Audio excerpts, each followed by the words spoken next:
Се казвам, заместник директор съм на областна дирекция на полицията в Бургас. Искам да кажа, че изключително неприятен е повода, по който сме се събрали. Въпреки това, по инцидента, който са отработили колегите, мога да кажа, че е спазена методиката за взаимодействие между областна дирекция на полицията в Бургас и на колегите от гранична полиция в Бургас.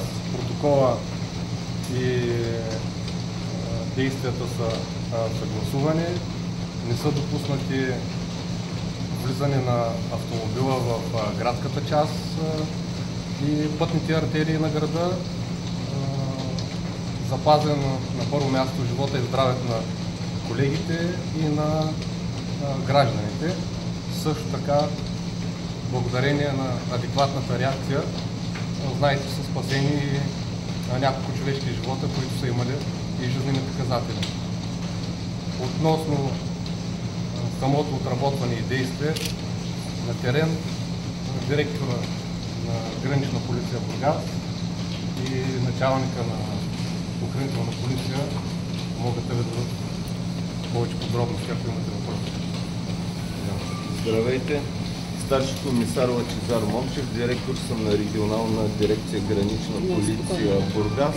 Относно инцидента мога да кажа следното. Снощи в 21 часа и 20 минути гранично-полицейски наряд на ГПУ Царево при патрулиране в зоната за отговорност установява лек автомобил, който отговаря на профила автомобил, извозващ незаконни мигранти от зоната за отговорност. Направен е опит за спиране на автомобила, подаден е звуков светлинен сигнал.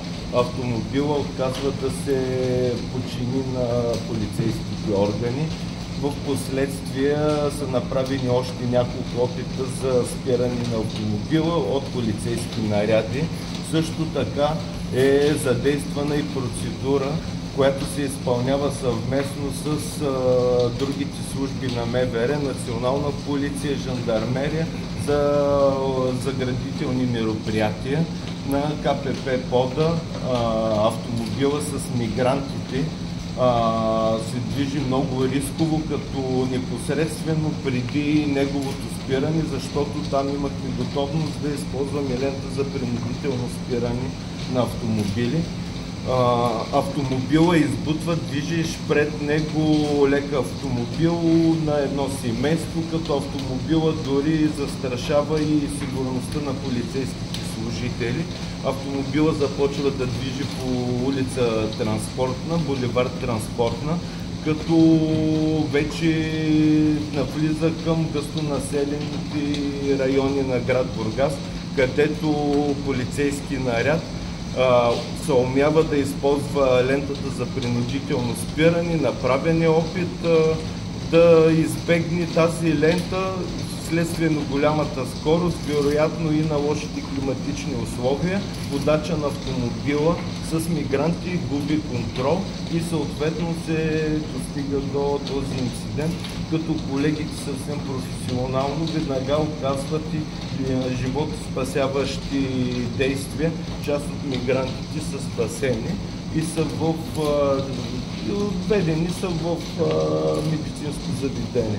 Това мога да кажа по случая. Колко време и колко километра преследвахте автомобила с мигранти? Над половин час. Както казах, направени са няколко пъти опита за спиране на автомобила.